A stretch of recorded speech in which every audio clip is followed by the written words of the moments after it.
Bonsoir à tous, bienvenue dans Kin Direct, il est 18h, c'est votre programme de tout le soir. Celui-ci, c'est le tout dernier de la semaine. Très bonne journée de vendredi avec justement cette première réunion du Conseil des ministres à la Cité de l'OUA. Autour du chef de l'État, les membres du gouvernement vont discuter de plusieurs sujets. La situation sécuritaire, le social des Congolais, les réformes également, une prise de contact aussi avec Félix-Antoine Tshisekedi. Restez avec nous pour décrypter, analyser tout cela. Nous aurons deux invités. On commencera par le sport avec notre spécialiste maison, Christian Bokaya. Nous essayerons de faire des pronostics, d'analyser les chances des qualifications des Léopards lors de la prochaine Coupe du Monde qui va se tenir. Les prochains matchs se tiendront justement l'année prochaine. On parlera également et rapidement des compétitions ici au niveau local, à Kinshasa, mais également en RDC de manière générale. Jean-Pierre Bélessi sera là en seconde partie pour parler politique. Il est du PPRD. Mais avant cela, c'est l'actualité, comme à chaque heure, avec Nathan Diamoité. Nathan, bonsoir, bienvenue à vous. Bonsoir Gaëtan Koubaborandi, bonsoir à tous. C'est l'heure de vous informer sur Télé 50 et c'est tout de suite, mesdames et messieurs.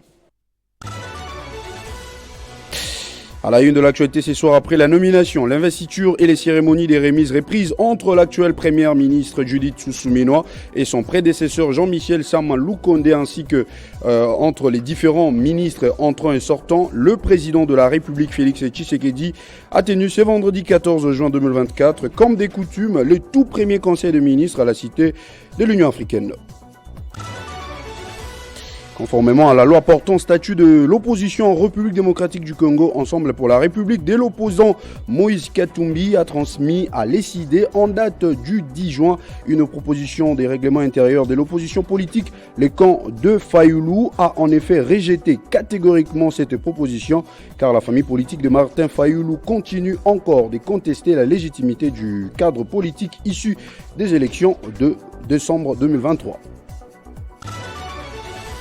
Et puis enfin, c'est pour bientôt la fin du calvaire des usages de la route Kananga-Kalamba-Mboui, longue de 230 km grâce à l'enveloppe issue des accords renégociés avec la Chine. Le gouvernement a décidé de l'asphaltage de cet axe qui non seulement va désenclaver tout l'espace Grand Kasaï, mais réduira la dépendance vers les sud. Une séance de restitution des études de faisabilité a eu lieu ce jeudi à la Maison de France et a réuni autour d'une table les ministres des ITPR, les acteurs politiques de l'espace Grand Kasaï, la société civile, le BCECO et les entreprises mises à contribution. Le coût global est de 300 millions de dollars et les travaux vont durer 3 ans. Tous ces titres seront développés dans la grande édition des 19h avec Jenny KMB. Entre-temps, Kin Direct se poursuit avec Gaëtan Koubaborandi et ses invités. Retrouvez toute l'actualité en continu sur www.tele50.cd.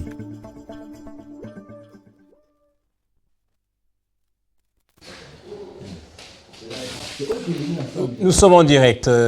Bienvenue à vous si vous venez de nous rejoindre. C'était les grandes lignes de l'information avec Nathan Diamoité. Dans quelques instants, ce sera le décryptage des chances des qualifications des Léopards pour la prochaine Coupe du Monde avec Christian Bokaya. Restez avec nous. On va donc marquer une pause pour cela. Kinshasa Direct. Leur désir, c'est de voir la RDC à terre pour que rien ne marche. Écoutez, de patriotes congolais se sont levés pour dire que la MONUSCO devait partir. Pourquoi la MONUSCO devait partir? Je vous ai demandé pourquoi ce n'est pas le Premier ministre, parce qu'on n'est pas sûr que ce fonds-là annoncé ont été réellement décaissé. Cessation of hostilities necessary during electoral period. Le discours tient désormais dans toute l'Afrique. On sait que le Rwanda est un terroriste, est un agresseur. En Europe, on sait que c'est un agresseur. Même si on ne fait rien, mais ils savent ça. Ils savent le dire et ça s'enseigne dans leurs universités. Après la guerre, la Deuxième Guerre mondiale, la Belgique a pris la RDC, les documents de la RDC, et a donné en hypothèque aux États-Unis d'Amérique. ça ne s'enseigne pas. Parce que si vous le dites, on vous tue. Mais j'accepte de mourir. Pas de polémique. L'essentiel, il faut qu'on retrouve le Congo puissant. Qu'on récupère nos territoires occupés par le Rwanda et par l'Ouganda. Club 50. Ne soyez pas surpris que quelques noms ne se retrouvent pas sur la liste que va publier. Dans celui de Katumbi. Non, je n'ai rien dit. Qu'il aurait pu réceptionner sa candidature et au finish dit que cette candidature n'est pas recevable. Il a cité les chefs de l'État. Non, le chef de l'État dit que nous sommes en guerre, on doit se mobiliser. Le chef nous a demandé de vous organiser en groupe rebelle. Il y aura un manque à gagner, surtout dans les États comme ceci où l'État n'est pas puissant. A contrario, ce sont les individus qui sont puissants plus que l'État. Donc, il y a une loi qui a été votée, je crois, dans la session passée sur les réservistes. Lui-même a qualifié Ouazalendo de réserviste. Qui est réserviste? S'il vous plaît, on regarde maintenant. Qui est réserviste? Parce que là, il a confusion. Tu vas parler, personne ne terminez, s'il vous plaît, terminez. Au cœur des sports. Soyons logiques, quelle équipe d'âge aujourd'hui est suffisamment structurée? Les 20 ans et moins d'âmes, il est où le championnat de 20 ans et moins? On va les recruter où, ces joueuses? Quand vous dites qu'avec ou sans le Conon, les choses allaient se passer telles qu'elles se passent aujourd'hui. De toutes les façons, je m'inscris peut-être en faux. Avec le Conon, on a senti quand même la rigueur qu'il y avait autour du championnat. Le Conon a tout fait pour mettre le comité Chimara dans une situation d'incapacité pour dire que ce sont des incompétents. Mais une mauvaise expérience. Que si on aime son pays, si on veut que les choses avancent, je pense qu'on enlève les galons. Il faut qu'aujourd'hui le comité de normalisation accepte d'enlever le galon. Cette semaine, sur Télé 50, suivez en direct du lundi au vendredi à 18h juste, Kinshasa Direct. Rediffusion à minuit pile. Retrouvez Ça fait débat vendredi à 16h juste et rediffusion samedi à 9h. Club 50, le samedi à 18h juste et la rediffusion lundi à 5h juste. Au cœur des sports, samedi à 10h et dimanche, rediffusion à 10h juste. Télé 50, simplement congolais.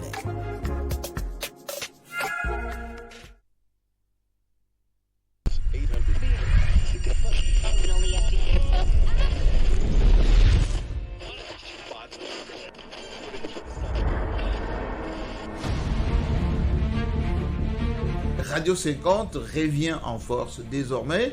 Je vais pouvoir désormais faire ces décryptages assez régulièrement. Je vous donne rendez-vous tous les matins. Le Congo, on est champion en la matière. Ce qui est plus important, c'est comment il va pouvoir désormais régenter l'Assemblée nationale, mettre les élus de son côté, animer cette collaboration, pour ne pas dire cohabitation. Parce que Radio 50, c'est votre radio et nous sommes désormais décidés de vous donner le meilleur de la radio avec des infos chaque heure, avec des analyses, des invités, des interviews. Radio 50, comptez avec nous désormais ici à Kinshasa, à travers le monde avec les réseaux, on va dire Internet, bien évidemment les satellites. Désormais, il faut compter avec nous. Radio 50.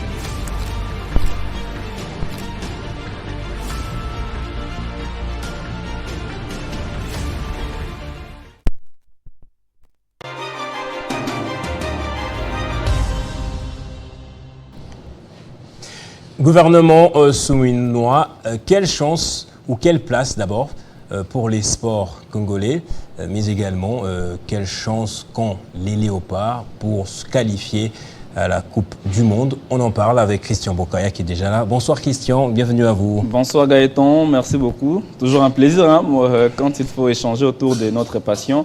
Je pense que tous nous sommes sportifs parce que le sport ça intéresse tout le monde.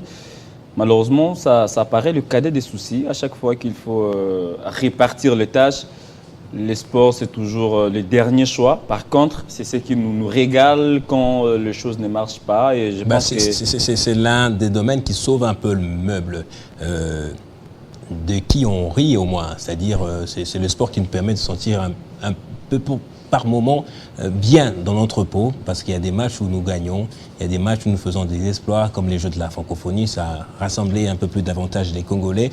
Alors, vous dites que c'est le cadet de souci du gouvernement, on va essayer de voir ça de plus près, puisque on a donné aux sportifs, c'est-à-dire au ministère des Sports, un des grands sportifs que nous connaissons, notamment l'ancien ministre des Sports, François Kaboulot. Alors, quel a été son bilan? C'est vrai que longuement, vous en avez parlé avec vos différents analystes et invités. Ouais. Actuellement, c'est Didier Boudimbo, excusez-moi, Didier Boudimbo, qui va être à la tête du ministère des Sports. J'ai eu la chance de le voir aujourd'hui lors de la réunion du Conseil des ministres. Est-ce que son profil fait débat déjà? Bon, là, vous avez posé deux questions à la fois. Ma première question, c'est celle de la fin. Non, le bilan, on en parlera après. Après, que je commence par... Le profil d'abord. Les profils. Je vais vous dire je vais être direct. En sport, depuis un temps, les fils maison ont déçu. Le profil, ouais, il a passé autant d'années dans les milieux sportifs. Mais une fois, de façon générale, nous avons connu les fils maison, Amos Mbawe Kitenge, Serge Chembo Kondé, Kaboulou Mona Kaboulo.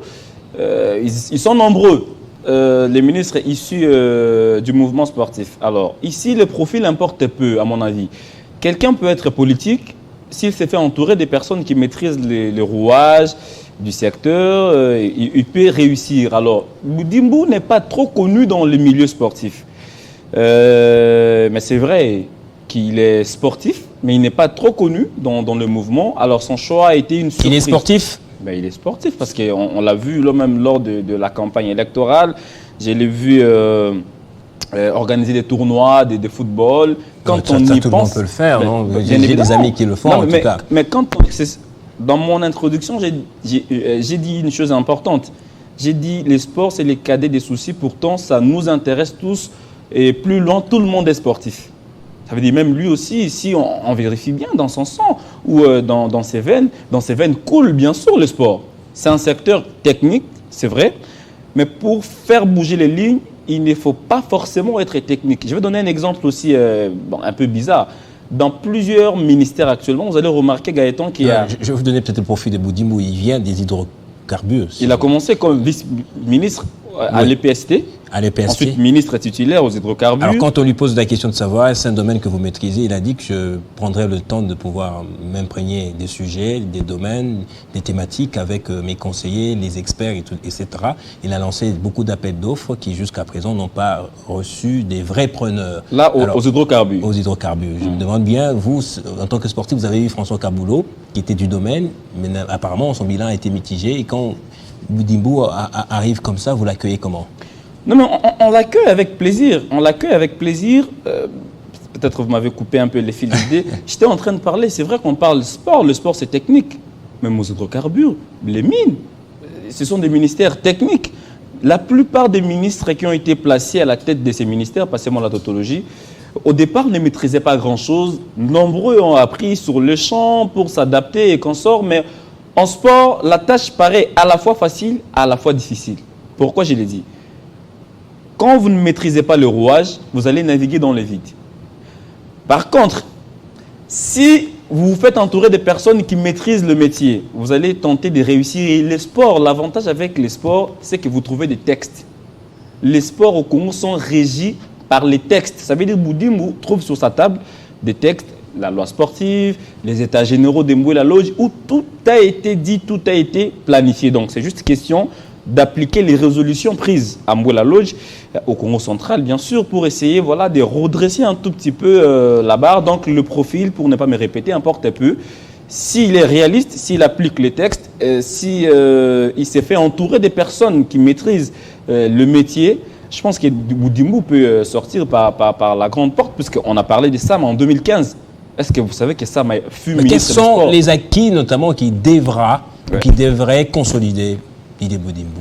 Nous sommes dans le mandat des consolidations des acquis. Hein. Mais attention, là, nous avons les infrastructures construites lors des Jeux de la francophonie. Mais ça ne suffit pas. Il faut en rajouter d'autres, surtout dans des provinces. Et actuellement, lors du 18e Conseil des ministres, les chefs de l'État, des 82e, si ma mémoire ne me trompe pas, les chefs de l'État avaient demandé à ce que l'on puisse disponibiliser chaque trimestre une enveloppe consistante pour le sport, 10 millions pratiquement. Ça veut dire, s'il faut prendre 4 semestres, ça allait faire 40 82e exactement, Conseil des ministres. Ça allait faire 40 millions. Ça allait servir à quoi? parachever les stades qui ne sont pas modernes, construire les infrastructures là où il n'y en avait pas. Ça veut dire, il arrive, il trouve ses projets sur sa table. Qu'est-ce qu'il fait? Il commence par là, parce qu'on ne peut pas développer un sport ou le sport du pays sans infrastructure. L'infrastructure ou les infrastructures sont en fait le socle de tout développement. Quand il commence par là, ensuite il va penser à l'athlète, le faiseur de spectacle. L'athlète, d'abord, mettre l'athlète au centre de tout intérêt, puisqu'actuellement, les dirigeants sportifs, les fédérations, oui, de temps en temps, on nous parle des choses à gauche, mais les athlètes sont peu connus. Vous parlez des athlètes qu'on doit prendre dès les plus jeunes âges, notamment. Ouais. Non pas seulement aller recourir aux athlètes qui ont, par effort perso, qu'on vient dénicher au bout d'un moment. Peut-être qu'on a retrouvé en France, on fait un rappel pour qu'ils viennent jouer au club soit national ou au club local. Ça s'appelle la politique sportive. Oui. C'est-à-dire, la politique sportive retrace en fait toutes les choses. On sait qu'on va commencer par l'encadrement et la formation des jeunes. Ces jeunes-là, il faudrait les suivre peut-être après 2 ans, après 3 ans. Après, on va voir comment les amener au niveau des équipes nationales. Outre cela, on devrait penser à la formation des encadreurs. Parce que pour encadrer, il faut avoir un niveau requis. On ne peut pas venir comme ça encadrer la jeunesse sans pour autant en avoir l'expérience ou l'expertise. Comme vous avez dit, ce n'est pas que la diaspora ou le jeune venu d'ailleurs doivent être exclus. On peut toujours faire cette symbiose, cette jonction, prendre ceux qui ont évolué au pays. Ceux que vous avez formés aussi. Effectivement, ça veut dire qu'il commence par là. Alors pour commencer par là, il faudra avoir d'abord les infrastructures. Parce que le grand souci que nos athlètes connaissent souvent, c'est le fait qu'ils ne travaillent pas dans des conditions adéquates. Et une fois dans des compétitions où les niveaux est trop élevé, vous sentez que voilà, ça nous trahit. Je donne l'exemple des disciplines des salles. À l'époque, avant qu'on ait les infrastructures de jeux de la francophonie, à l'époque, je prends le volleyball, je prends le basketball, nos athlètes avaient du mal à s'exprimer. Pourquoi? Parce que généralement, ils pratiquaient ces disciplines à ciel ouvert. Mais actuellement, avec les infrastructures que nous avons, si nous mettons la formation d'abord des encadreurs, des athlètes, au premier plan, je vous dis, dans 4 ans, 5 ans, on aura des résultats escomptés. Alors, à ce stade, qu'est-ce que Boudimou devra faire? Il trouve sur sa table les états généraux de Mbouela Lodge. Qu'est-ce qu'il fait? Il devra se battre pour que cette loi sportive, bien sûr, J'aurais aimé qu'il nous suive en ce moment. Il est en train de débattre de beaucoup de sujets avec le président de la République. J'espère qu'il nous suivra. Peut-être en diffusion. Il va vous écouter en tout cas. Peut-être qu'il nous suivra. Oui. Qu'est-ce qu'il devra faire exactement? Il devra prendre cette loi, l'amener bien sûr à l'Assemblée nationale, comme je le disais tantôt. C'est au niveau de l'Assemblée nationale, bien sûr, que cette loi sera amendée. Une fois amendée, elle sera promulguée par les chefs de l'État. Au moins, ce sera une garantie pour le sport, parce que quand on navigue à vide, on ne sait pas. On commence où? On fait quoi exactement? On tourne en fait à rond. Et c'est pas exact. Et ça, donc, sur sa table, il trouve presque tout. Quitte à lui maintenant de passer à l'acte. Et l'heure, à ce stade, n'est pas au discours. Christian Bokaya, je vais vous lire le programme d'action du gouvernement, surtout la partie qui concerne le sport. On parle des axes stratégiques. La Première ministre dit promotion des sports comme l'un des leviers du rayonnement du pays et de l'amélioration de la santé des Congolais. Vous savez que vous fassiez une analyse à la fois conceptuelle, mais même analyser le fond même de sa pensée. Elle dit également relancer le jeu congolais et provinciaux notamment en utilisant les infrastructures construites lors des Jeux de la francophonie. Construire et moderniser les infrastructures sportives dans toutes les provinces. Est-ce vraiment ça la priorité ou l'élément de base sur lequel elle devait partir? Allez, c'est une question pertinente. Quand j'ai vu ce paragraphe-là dans le programme d'action du gouvernement souminois, c'est vrai que je me suis dit les sports, c'est le cadet des soucis, mais je me dis aussi que c'était prudent. Au lieu de nous amener une panoplie des promesses et ne pas réaliser, mieux vaut commencer quelque part et voir si ça va marcher. Donc, elle est modeste. Voilà, et en rajouter d'autres. Je prends les infrastructures. Si vous comprenez bien, pour le gouvernement, déjà, les infrastructures construites lors du jeu de la francophonie, dont je faisais allusion, c'est en fait un grand pas. Pour le gouvernement, en fait, c'est un grand pas. Mais les vrais problèmes, c'est au niveau des provinces, Gaëtan. Imaginez, pour ne pas me répéter, je l'ai dit ici lors du 82e Conseil, les chefs de l'État, bien sûr, avaient ordonné qu'on travaille sur un programme semestriel. Après chaque semestre, où on aura 10 millions de dollars pour parachever et construire des stades en province. Où en sommes-nous avec ces projets? Nulle part. Parce que si vous partez à Boma, je crois le stade Sokol de Boma, ben, c'est antique. Vous prenez le stade Lumumba à Matadi, ben, ça ressemble à une brousse. Vous venez à Manzangungu, le stade, je crois, Kitemoko. Vous partez à Kisangani. Donc en province, nous n'avons pas de stade capable de permettre aux jeunes. Parce que quand on dit relancer le jeu congolais, on fait allusion à Kinshasa. Kinshasa n'est pas le Congo. C'est vrai que Kinshasa est la capitale, le miroir du pays, mais il faudrait commencer en province. Le gouvernement serait peut-être réaliste si il décaisse, en tout cas dans ses premiers semestres déjà, des fonds nécessaires, Gaëtan, pour essayer déjà de construire, parce que ce sera un signal très fort. Avant, parce qu'on ne peut pas, je le disais ici, on ne peut pas se lancer dans le jeu sans pour autant en avoir les infrastructures ou les moyens. Donc on devrait commencer par construire, après la construction, c'est alors qu'on va réhabiliter, parce que je vois de temps en temps les Christopher Ochoku, mais les autres qui partent jouer... qui débarquent à tout moment. Oui, ils partent. Alors quand on dit pour l'amélioration de la santé de Congolais, on fait allusion à des gens comme de Ochoku notamment. Bon, voilà. Qu'est-ce qu'elle veut dire concrètement là? Pardon? L'amélioration de la santé de Congolais, voilà. Faire du sport, la promotion de la santé de Congolais. C'est un ministère, on dit ministère des sports et loisirs. Ah d'accord. Ben oui, j'ai parlé tantôt de Christopher Ochokum, vous je vous vois difficilement dans les loisirs. Ça veut dire, dans les loisirs, il faut jouer au football pour ne pas avoir des ventres bédonnants, pour ne pas il en a perdu de ventre, faire de surpoids et consorts. Donc, pour répondre à votre question, le gouvernement devrait déjà donner un signal fort. C'est quoi le signal fort? Pour nous rassurer que ces Jeux congolais seront certainement relancés, commencer par construire les infrastructures là où il n'y en a pas, parachever les infrastructures dans des provinces à problème. J'ai donné l'exemple des Boma, dans des provinces comme des Bandundu actuellement. Est-ce que les jeunes peuvent se taguer ou se bomber la poitrine en disant nous avons des infrastructures, nous pouvons aussi rivaliser à d'autres jeunes où ils sont quasiment abandonnés? C'est bien beau d'écrire, mais posons-nous des bonnes questions. Où en sommes-nous avec le programme d'action 2021-2023 sous Sama Lukonde? C'est pratiquement dans la rue. Qu'est-ce que ça disait déjà ce programme-là? Mais vous en avez aussi sur ce papier. Ah d'accord. Oui.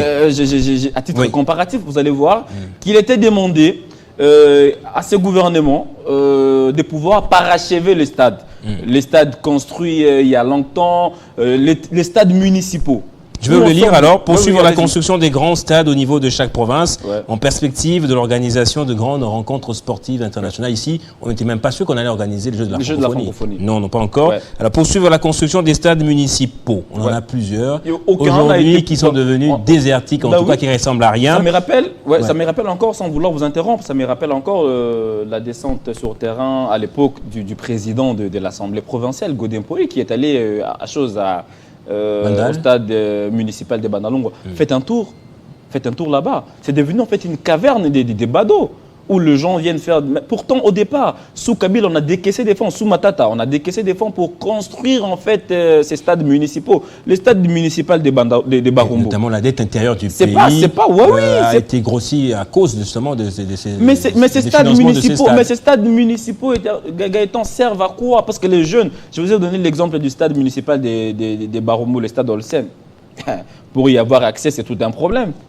Jusqu'à ce jour, l'État n'a pas encore reçu les clés des différents stades municipaux. Alors, pour que l'on soit rassuré que les Jeux congolais se tiendront vraiment dans un bref délai ou dans ces quinquennats, comme c'est écrit dans ces programmes d'action, il faudrait qu'on donne déjà un message fort. Et le ministre est là pour travailler en connivence ou en collaboration avec les ministres des ITP pour voir déjà comment parachever certains stades, étant donné que les chefs avaient déjà donné l'ordre de pouvoir décaisser les fonds possibles pour relancer le jeu congolais, même si je pense que ce sera minime. Pourquoi j'ai dit minime? Parce que le Congo actuellement, quand il faut voir ce que nous présentons sur l'échelle internationale, on s'est dit le jeu congolais ne suffisent pas. Il faut penser à accueillir des compétitions continentales, déjà avec la CAN Handball au pays au mois de novembre. On se dit que c'est quelque chose d'important parce que nous avons déjà goûté à la sauce. En organisant le jeu de la francophonie, on s'est dit oui, le Congo est capable de relever les défis. Maintenant que les chefs nous avaient annoncé la CAN 2029, on s'est dit, vous voyez notre niveau c'est celui-là. C'est pas genre, le jeu congolais c'est vrai pour inciter d'autres jeunes à la pratique. Je viens de me souvenir d'une chose encore, Christian Bokaye, vous allez me le préciser. Pendant que je vous posais la question de savoir qu'est-ce que doit consolider Didier Bodimbou, François Kaboulou avait lancé ou était sur le point de lancer un tournoi régional qui devait porter le nom du président Tshisekedi. Où en est-on avec ça? C'est à consolider ou à mettre de côté? C'est à consolider. À mon avis, c'est à consolider, même si depuis un temps, les noms Fachikap a dérangé. Hein, les noms a dérangé, mais l'idée initiale est la bonne. Ou est bonne, excusez. Parce que ça permet en fait à promouvoir le sport ou le football de jeunes. Depuis un temps, le football de jeunes, même jusqu'à présent, le football de jeunes, c'est pratiquement dans la rue. C'est peut-être parmi les choses à consolider, mais qu'il n'y ait pas une main politique derrière. Il faudrait qu'on prépare même ce... C'est pourquoi je disais, il faudrait préparer ces jeunes-là. Que ce ne soit pas des choses improvisées où on dort, on se lève un matin, on dit on veut faire ceci, on veut faire cela. C'est parmi les choses à consolider.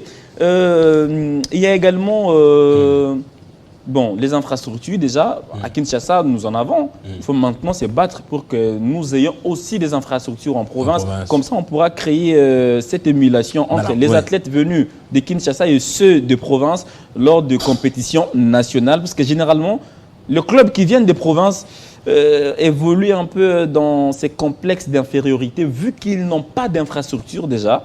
Et une fois pourtant vous avez des athlètes talentueux mais qui ont du mal à exprimer leur talent vu qu'ils n'ont pas des cadres qu'il faut pour s'exprimer, etc. Ouais. Alors parmi les autres priorités qui avaient été retenues dans le programme de Samalou Kondé, il y avait aussi obtenir l'homologation par la CAF et la FIFA des stades répondant aux standards requis en vue d'organiser des compétitions régionales. Ça, c'est subsidiaire au stade d'abord qu'on doit bien construire, notamment. Effectivement. Et on a obtenu quelques homologations, n'est-ce pas? Le stade des Martyrs, l'éternel chantier. Je pense que tout ministre qui arrive, il commence par le stade des Martyrs, comment les rénover, mais c'est un stade qui ne finit jamais. Il faut reconnaître que c'est un stade vétuste. Déjà, ça paye. À l'époque, oui, ça répondait encore aux normes, mais actuellement, le stade des Martyrs, je me dis, il a vieilli. Mieux vaut construire un autre stade, un peu comme le Sénégal. Le Sénégal a le stade Léopold Sédar Senghor. Le Sénégal a construit le stade Abdoulaye Wade dans la cité de Diamniadio. Le Congo, disons, parlons de Kinshasa. Kinshasa est en même temps capitale et en même temps province. On ne peut pas se concentrer seulement sur le stade de Martyrs.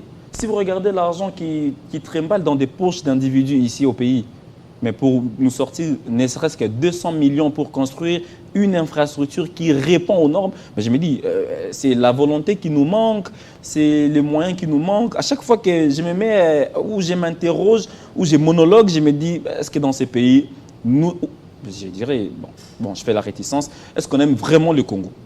Ça veut dire qu'on ne devrait pas avoir les yeux rivés seulement sur le stade de Martyrs, parce que si vous regardez on dit quoi? De 2021 à 2023, il faudrait obtenir l'homologation FIFA, consort. Mais où en sommes-nous avec le stade des Martyrs aujourd'hui? Vous avez fait un tour? Faites un tour au stade, même demain. Demain, il y a la finale de la Coupe du Congo. Faites un tour. Vous allez voir à quoi ces stades ressemblent. Vous allez voir à quoi. Un stade qui n'est balayé, parce que moi, j'y étais lors du match contre les Togo, où vous n'avez pas des toilettes qui sont bien entretenues. Déjà, on ne pense qu'à la vue extérieure, la pelouse et consorts, mais ce stade-là a vieilli, c'est un stade vétuste. Il faut penser, construire d'autres infrastructures. Qui devrait s'occuper notamment du nettoyage, de l'assainissement du stade des Martyrs? Ça fait entrer de l'argent quand même. Effectivement, aussi, avec même des concerts. Les grands concerts, oui. C'est pas ça qui détruit encore davantage ces stades? Oui, ça détruit. À mon avis, heureusement qu'on aura bientôt Kinshasa Arena, heureusement. Mais je voudrais que les stades de Martyrs restent vraiment un stade pour les activités sportives. Désolé. Si on veut l'utiliser aussi pour des activités culturelles, il faudrait penser à l'entretien. Parce que généralement, on détruit la pelouse. Faites un tour quand il y a un grand concert. Ouais. La pelouse n'est pas souvent bien protégée. C'est vrai qu'on nous amène des protèges pelouse. Mais après les concerts, c'est très compliqué. Même les joueurs ont eu du mal à se produire contre le Togo ici. Quand vous regardez l'état de notre pelouse, ça ne correspondait pas en fait aux normes internationales. Donc, bref, il faudrait que les stades de Martyrs, quand vous regardez des publicités à gauche et à droite, c'est de l'argent. C'est pas moins de 50 000 $. Déjà le mois. Alors, le mois, c'est pas moins de peut-être 50 000. anecdotique, j'ai vu ça un peu sur le réseau, j'essaie de rechercher la photo, je la retrouve plus. Anjili, apparemment, les jeunes ont même fait des banderoles disant « N'occupez plus nos stades, nos terrains avec vos concerts, laissez les jeunes pouvoir s'exprimer, justement, que les talents soient découverts ». Qu'est-ce que ça vous dit quoi? Ça voudrait dire... C'est un réveil, c'est un éveil même. Mais pas seulement ça, ça voudrait dire que dans ce pays, on mélange en fait tout. Oui. On ne sait pas, on n'a pas d'espace approprié pour le jeu. Les stades le matin, ce sont des stades de football. Le soir, ça se transforme en buvette. Bon, en cause aussi. Le lendemain, il y a des concerts. On vous dit non, vous n'allez pas jouer au foot parce que bientôt il y aura congé ou vacances. Vous allez voir que la plupart des stades vont se transformer comment on dit, en kermesse. Où les jeunes, pendant les vacances, n'auront pas d'espace pour jouer au football, jouer au basketball. C'est un détournement de talent. Ce sera compliqué, ces talents-là. Comment vous voulez que nous soyons un grand pays alors qu'on ne sait pas préparer l'avenir, la relève? Le jeune qui joue les Landes, faites un tour dans différentes avenues. Sur différentes avenues, vous allez vous rendre compte qu'il y a des jeunes talentueux, mais qui n'ont pas assez d'espace. Passez au moins, faites un tour à Kinshasa. Vous allez remarquer sur chaque avenue, vous trouvez des jeunes qui jouent au foot, mais dans des conditions extrêmement difficiles. Pourquoi? Parce qu'ils n'ont pas d'espace pour jouer au football ou jouer à leur discipline. Rapidement, on va parler de la Coupe du Congo. Pourquoi est-ce que nos championnats aujourd'hui nous manquent d'engouement? À quoi ça ressemble maintenant la Coupe du Congo, l'aura, son aura? Chaque année, apparemment, c'est un affaiblissement de son aura. C'est compliqué, hein? C'est compliqué de répondre à cette question, mais je pense que le football est plutôt malade. D'aucuns diront même que le football est déjà dans le coma. Les supporters là qui allaient au stade sont où maintenant? Ils font quoi? Ils sont dans les kermesses alors? Non, les supporters ne viennent pas parce qu'il n'y a pas du sérieux. Je donne l'exemple de la Tanzanie. Il y a 5 ans, la Tanzanie appréciait ou prenait pour modèle le championnat congolais. Actuellement, c'est l'inverse, puisqu'il y avait beaucoup de joueurs tanzaniens qui venaient plutôt jouer au Congo. Actuellement, c'est l'inverse. La Tanzanie est devenue, où les clubs tanzaniens sont devenus on va dire, Eldorado de joueurs congolais, où tout le monde veut aller voir Young Africans, Simba et les autres. Pourquoi? Parce qu'ils ont mis du sérieux. Chez nous, déjà, les problèmes d'insécurité au stade. À peine après le jeu de la francophonie, qu'on a vu quand même que les gens avaient cette envie de se rendre au stade, parce qu'on a vu ce que ce jeu en produit, l'engouement qu'il y avait tout autour. Mais actuellement, on s'est dit, si on pérennise en fait cet élan, Gaëtan, on pourrait faire revenir les supporters au stade. L'autre aspect important, le manque de joueurs stars. À l'époque, quand on venait au stade, on savait qu'on allait regarder un Matumo Nazolaroum, on pouvait regarder un Trésor Poutou, on pouvait voir Robert Kidiaba. Généralement, le Ngidi, Ngidi, le Tchololo, on pouvait voir tous ces grands, les Lofobongeli. Vous voyez qu'en termes de qualité, les championnats ont beaucoup perdu. Ou notre football a beaucoup perdu. On vient au stade déjà, vous êtes fan des 20 clubs, mais vous ne savez pas citer 10 joueurs de votre équipe. C'est déjà un problème. C'est déjà un problème. Ailleurs, quand on fait la présentation de joueurs, il y a des maillots qui sont vendus. Parce que les supporters ont hâte de revenir au stade. Mais chez nous, c'est le contraire actuellement. Il y a peut-être Mazembe qui se bat un peu, mais vers Club, DCMP. C'est vrai aussi, vers Club, on attendra voir d'ici la saison prochaine. DCMP, Sanga Balende, des grands Dragons, déjà, c'est dans les oubliettes. Des grands clubs, il ne reste que des noms et c'est très compliqué. Bref, il y a les problèmes d'insécurité, il y a un problème d'organisation.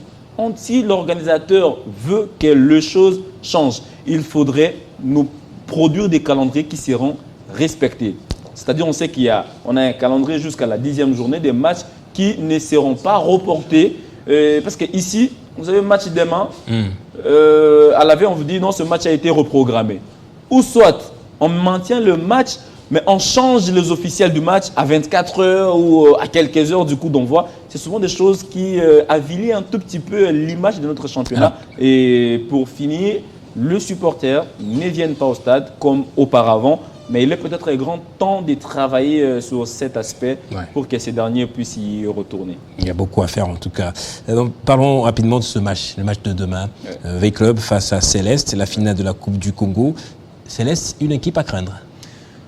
Mais une équipe à craindre, non, mais une équipe. Qu'est-ce que ça a été cette saison notamment?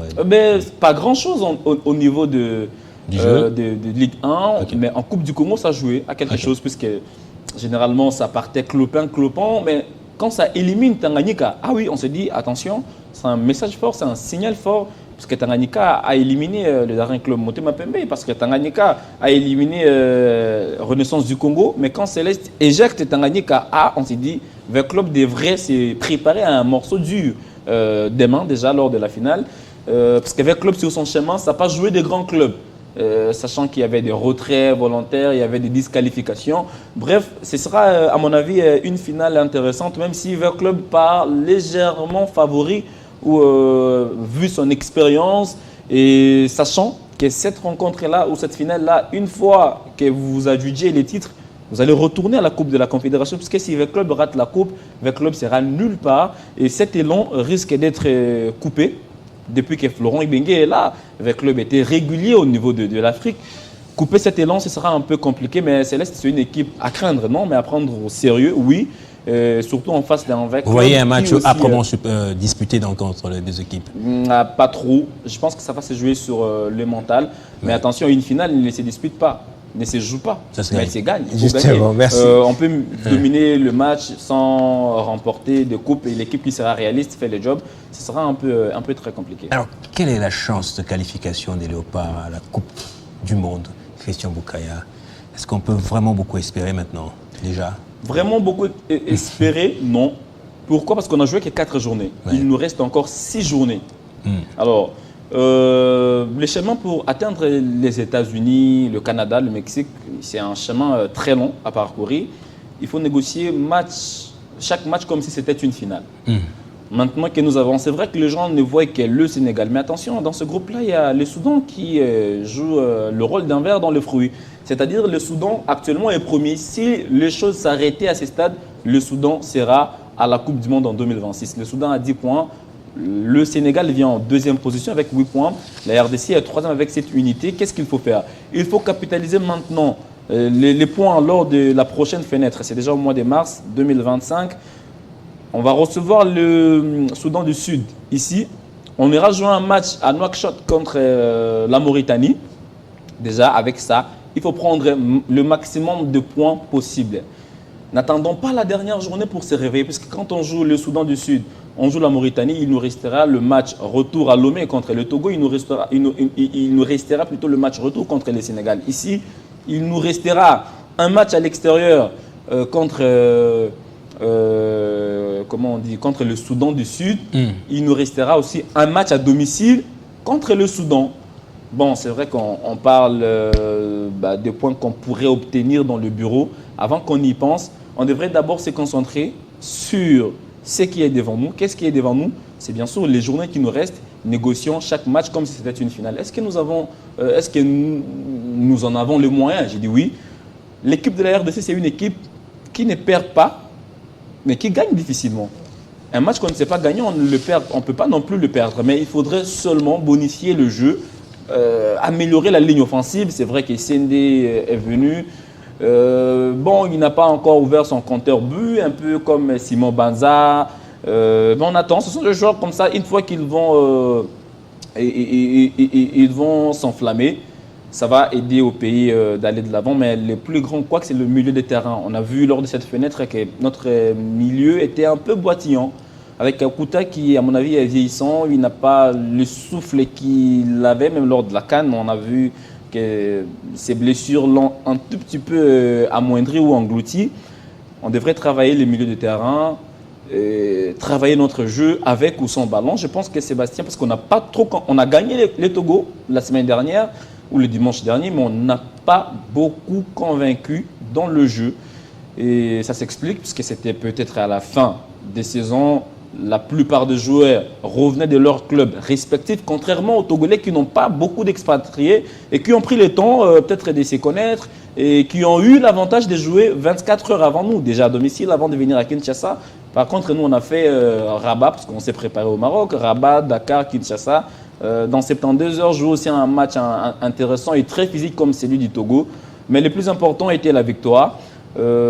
Soutenant encore les Léopards, même si, je me dis, dans ce groupe-là, rien n'est joué. Que ce soit le Sénégal, le Soudan, la RDC, tout le monde a la chance d'aller à la Coupe du Monde, mais il faudrait seulement être réaliste et capitaliser toutes les chances pour essayer de prendre le maximum de points. Oui, Christian Bokaya. On va donc terminer par ici, on va parler de la fédération rapidement. La FECOFA est malade de quoi? Bon, il y a eu d'abord un comité de normalisation. Quand on dit normalisation, c'est que les choses ne marchaient pas. Et puis, à un temps, on dit... On appelle CONOR, c'est ça? Bah oui, le CONOR. Le comité de normalisation, il faut remettre ça sonne trop Hollywood, quoi, CONOR, comme dans le film de Terminator. Terminator. Vous êtes amoureux des films, je vois. Oui. Un peu comme Arlette Boutier, là. Ouais. Alors, la FECOFA est malade de quoi? Depuis un temps, on a décrié les systèmes au Mali, genre les fonctionnements, les choses n'étaient pas pro, entre guillemets. Le CONOR est arrivé, mais on sent que les lignes ne bougent pas aussi trop. Qu'est-ce qu'il faut faire maintenant? Il faut organiser les élections. Parce qu'on devait avoir les élections l'année passée, il n'y a pas eu élection, on devrait avoir les élections au mois d'août de cette année. Entre guillemets, ces élections seront déjà reportées. Pourquoi? Parce que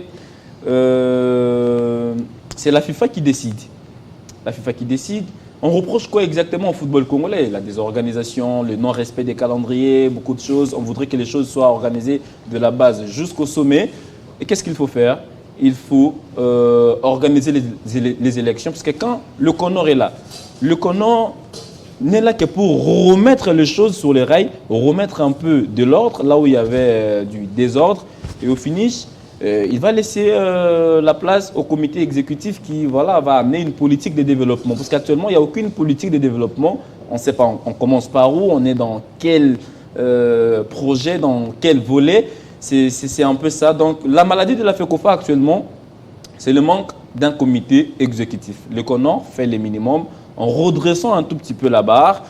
Je pense que le comité qui viendra prendra le temps d'asseoir une politique, Gaëtan, pour que notre football puisse retrouver ses lettres de noblesse, pour que notre football retrouve son sang neuf. Parce qu'actuellement, quand on parle de l'organisation du football sur le plan national, le Congo n'existe que des noms. Ça, il faut le dire. Il faut commencer par organiser les choses au niveau des cercles, au niveau des ententes, au niveau des ligues, au niveau de la fédération. Comme ça, on sera respecté.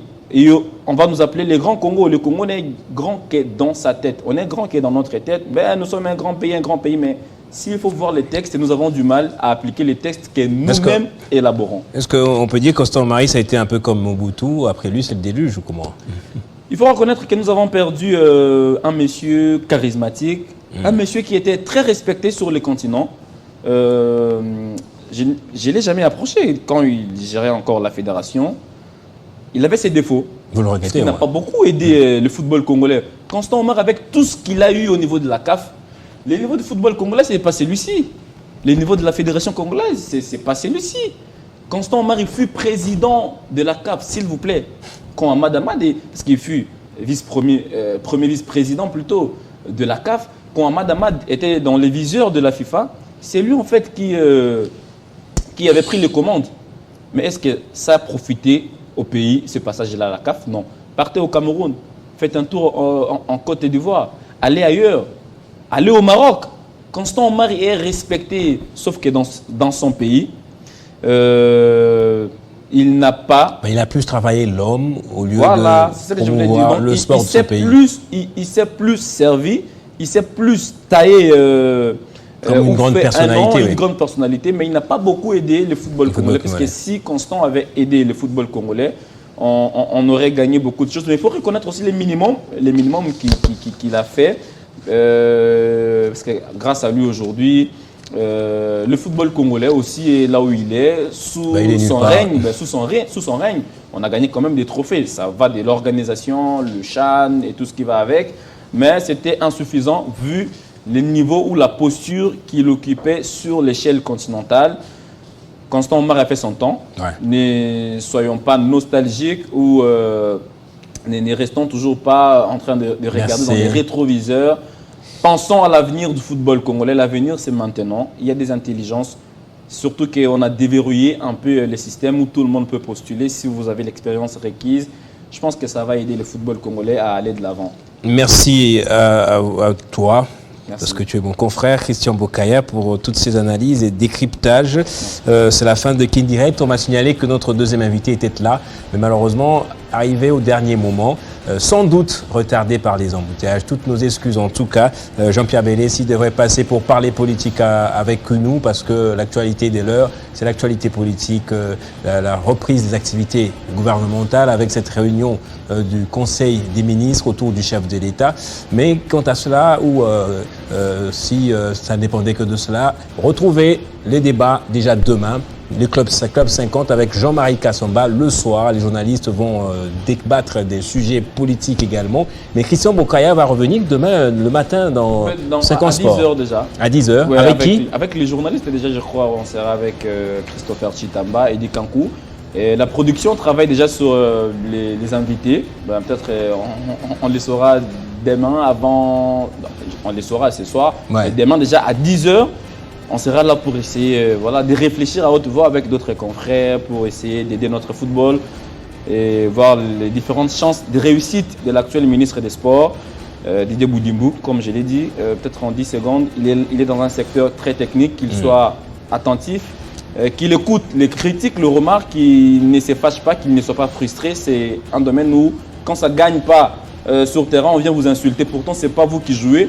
Il ne devra qu'appliquer les textes pour réussir, parce que c'est un secteur d'un côté technique, mais d'un côté aussi facilité, où le chemin est balisé avec les différents textes, à lui d'appliquer ces textes pour booster davantage ces sports. Merci beaucoup Christian Bokaya, que vous devrez retrouver sans doute demain dans l'avant-midi. Kin Direct prend fin. Restez avec nous. Le journal intervient dans quelques minutes avec Jenny Kayembe. Je crois bien Jenny Kayembe. Je vous dis au revoir. On se retrouve le lundi dans la matinale et le lundi soir, ce sera Jean-David Kilolo.